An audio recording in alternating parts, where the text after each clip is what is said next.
Hello guys, இப்போ தான் வந்து ஒரு 5 கிலோமீட்டர் வாக்கிங் வந்து போயிட்டு வரேன். வடிவேல் அவர்கள் வந்து ஒரு படத்தில் சொல்லியிருப்பார், நான் கழிவறையில் உட்கார்ந்து கொண்டிருக்கும் பொழுது எனக்கு இந்த ஒரு சிந்தனை வந்து வந்தது அப்படிங்கிற மாதிரி சொல்லியிருப்பார் ஒரு படத்தில். அதே மாதிரி எனக்கு வாக்கிங் வந்து போகும்போது சில விஷயங்கள் நம்ம வந்து யோசித்தோம்னா நல்லாயிருக்கும் எப்பயுமே வந்து நடக்கும்போது. ஸோ அந்த மாதிரி வந்து ஒரு யோசனை வந்து எனக்கு வந்துச்சு, ஒரு சிந்தனை வந்துச்சு.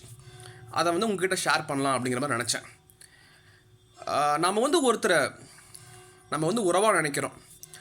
அது வந்து ஃப்ரெண்டாக இருக்கலாம், ரிலேட்டிவாக இருக்கலாம், இல்லை ஃபேமிலி மெம்பராக இருக்கலாம், இல்லை கிளாஸ்மேட், ஸ்கூல் மேட், காலேஜ் மேட்டாக இருக்கலாம், இல்லை கொலீகாக இருக்கலாம், இல்லை வந்து நெய்பராக இருக்கலாம், யாராக வேணா இருக்கலாம்.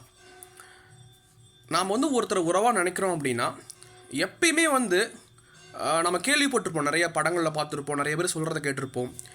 என்னுடைய அன்பு வந்து ரொம்ப பியூராக இருக்குது, நான் வந்து அவங்கள கண்மூடித்தனமாக நம்புகிறேன், ரொம்ப அவங்க மேலே நம்பிக்கை இருக்குது அப்படிங்கிற மாதிரி சொல்லுவோம். அதாவது அவங்க வந்து எந்த ஒரு ப்ரூஃபும் பண்ண தேவையில்லை, எனக்கு வந்து ப்ரூஃப் பண்ணவே தேவையில்லை, நான் வந்து அவங்கள ரொம்ப நம்புவேன் அப்படிங்கிற மாதிரி நம்ம சொல்லுவோம். ரியாலிட்டியில் வந்து பார்த்தோம்னா சயின்ஸ் படியே வச்சுக்கலாமே, சயின்ஸ் படியே வச்சுக்கிட்டா கூட வந்து பார்த்தோம்னா நம்மளுடைய மூளை இருக்கும் இல்லையா, நம்மளுடைய மூளை வந்து பார்த்தோம்னா ஒருத்தருடைய பிஹேவியரை கவனிச்சுக்கிட்டே இருக்கும் எப்பயுமே. சரிங்களா? அது வந்து அந்த பிஹேவியரை கவனித்து நமக்கு ஒரு அறிவு இருக்கும் இல்லையா, ஒரு அண்டர்ஸ்டாண்டிங் இருக்கும் இல்லையா. இப்போ நான் வந்து இப்படின்னு காமிக்கிறேன் அப்படிங்கும்போது உங்களுடைய ஒரு அறிவு இருக்கும். அந்த அறிவின் மூலமாக தான் வந்து பார்த்தோம்னா நான் எவ்வளோ காமிக்கிறேன், அல்லது எதுக்கு இப்படி காமிக்கிறேன், இது என்ன சிம்பிள், இல்லை வந்து எவ்வளோ நம்பர்ஸ் நம்ம காமிக்கிறேன் அப்படிங்கிற மாதிரி உங்களுடைய மைண்ட் வந்து ஜட்ஜ் பண்ணும், உங்களோட மூளை வந்து ஜட்ஜ் பண்ணும். அது நம்ம கற்றுக்கிற விஷயங்களை பொறுத்து ஜட்ஜ் பண்ணும். அதே மாதிரி தான் வந்து ஒரு மனிதனுடைய பிஹேவியரை நம்ம கவனிச்சுக்கிட்டே இருக்கும் நம்மளோட மைண்ட் வந்து எப்பயுமே. அப்போ வந்து அவங்க வார்த்தையில் வந்து என்ன வேணால் சொல்லலாம், அப்படியே தேன் சொட்ட சொட்ட பேசுவாங்க இல்லையா, அப்படி பேசலாம். அது வந்து சில நேரங்களில் நம்ம வந்து ஈஸியாக இருக்கும், அது வந்து நல்லாவும் பேசலாம், கெட்டதாகவும் பேசலாம், அது வந்து நமக்கு நம்ப முடியாமல் கூட போகலாம். ஆனால் அவங்களுடைய ஆக்ஷன் இருக்கு இல்லையா, அவங்களுடைய செயல், அவங்களுடைய முடிவுகள் வந்து பார்த்தோம்னா நீங்கள் தொடர்ந்து கொஞ்ச நாளைக்கு கவனிச்சுட்டே வந்தீங்கன்னா வச்சுக்கோங்களேன், அவங்க வந்து உங்களை ஒரு முன்னுரிமையாக வைக்கிறாங்களா, ப்ரியாரிட்டி உங்களை வைக்கிறாங்களா, அல்லது உங்களை உண்மையாலுமே வந்து ரெஸ்பெக்ட் பண்ணுறாங்களா, உங்களுடைய ஒரு சந்தோஷம் அவங்களுக்கு ஒரு சந்தோஷமாக இருக்கா, உங்களுடைய ஒரு துன்பம் அவங்களுக்கு ஒரு துன்பமாக இருக்கா, நீங்கள் அவங்களுக்கு வந்து ஒரு முக்கியமான ஒரு நபரா அவங்களோட வாழ்க்கையில் அப்படிங்கிற மாதிரி நீங்கள் வந்து தெரிஞ்சுக்க முடியும். தொடர்ந்து அவங்களுடைய ஆக்ஷன்ஸை, அவங்களுடைய ஒரு முடிவுகளை வந்து நீங்கள் கவனிக்கும் பொழுது. என்னுடைய ஸ்ட்ராட்டஜி எப்பயுமே வந்து ஒருத்தர் நான் புதுசாக பழகிறேன் அப்படிங்கும்போது கொஞ்சம் நான் அவங்களுக்கு டைம் கொடுப்பேன். எப்பயுமே ரொம்ப அறிவாளித்தனமாக நம்ம வந்து ஒருத்தரை பார்த்துட்டே இருந்தோம்னா, ஸ்டார்டிங்லேருந்தே பார்த்தோம்னா ஒரு நல்ல ஒரு நபரை நம்ம வந்து மிஸ் பண்ணுறதுக்கு வாய்ப்பு இருக்குது. நம்ம அவங்கள வந்து தப்பாக நினச்சிட்டு அவங்ககிட்ட இருக்கிற ஒரு மிஸ்டேக்கை பார்த்து நம்ம வந்து அவங்ககிட்ட பழகிறத நம்ம நிறுத்தியிருப்போம். அதனால் கொஞ்சம் நான் டைம் கொடுப்பேன், சில சான்ஸ் கொடுப்பேன். அது வந்து அவங்களுக்கு தெரியவே தெரியாது, ஓகேங்களா.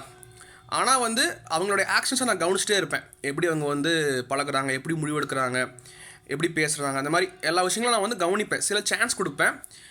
ஒரு லெவலுக்கு மேலே வந்து பார்த்தோம்னா அவங்க கெட்டவங்கன்னு கிடையாது, என்னுடைய ஒரு டேஸ்ட்டுக்கு அவங்க வந்து பார்த்தோம்னா செட் ஆக மாட்டாங்க, அல்லது என்னுடைய ஒரு லைனில் என்னுடைய வாழ்க்கை பாதை இருக்கும் இல்லையா, அதில் வந்து அவங்க செட் ஆக மாட்டாங்க. ஃபார் எக்ஸாம்பிள் வந்து அவங்க வந்து ஒரு ஃபுட் சூஸ் பண்ணுறாங்க அப்படின்னா வந்து அவங்க ரொம்ப ஜங்க் ஃபுட்டாக சூஸ் பண்ணுறாங்கன்னா கண்டிப்பாக நான் வந்து அதை ரொம்ப சாப்பிடவே மாட்டேன். அப்போ வந்து எனக்கும் அவங்களுக்கும் அந்த இடைவெளி கண்டிப்பாக உருவாகும் நிறையா நேரங்களில். அந்த மாதிரி நிறையா டிஃப்ரென்ஸ் நமக்குள்ளே வரும்போது ஆட்டோமேட்டிக்காக வந்து பார்த்தோம்னா அது தப்புன்னு கிடையாது, அவங்களுடைய சாய்ஸ். அப்போ நம்ம ஆட்டோமேட்டிக்காக நமக்கும் அவங்களுக்கும் ஒரு கேப் வந்து கண்டிப்பாக உருவாகும். அந்த கேப்பை நம்ம ரெஸ்பெக்ட் பண்ணும் பொழுது எப்பயாச்சும் பார்த்தா ஹாய் நல்லா இருக்கியா, ஸோ அதுவாச்சும் நம்ம கண்டிப்பாக இருக்கும்.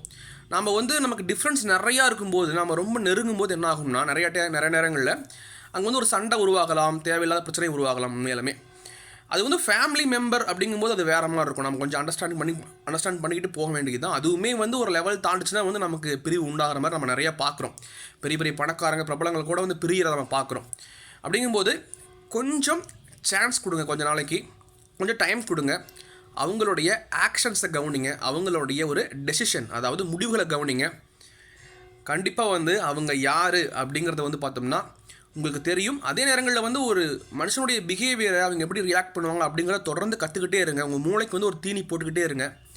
அப்போ ஆட்டோமேட்டிக்காக வந்து பார்த்தோம்னா நீங்கள் ஒரு பெட்டர் பர்சனை நீங்கள் சூஸ் பண்ண முடியும் உங்கள் வாழ்க்கையில் வந்து, அல்லது உங்களை சுற்றி இருக்கிற மனுஷங்களை வந்து மேனேஜ் பண்ண முடியும். ஆக்ஷன் ஸ்பீக்ஸ் லவுடர் தென் வேர்ட்ஸ். உங்களுடைய கருத்து இருந்தால் கண்டிப்பாக வந்து சொல்லுங்கள், பார்க்கலாம். தேங்க்யூ.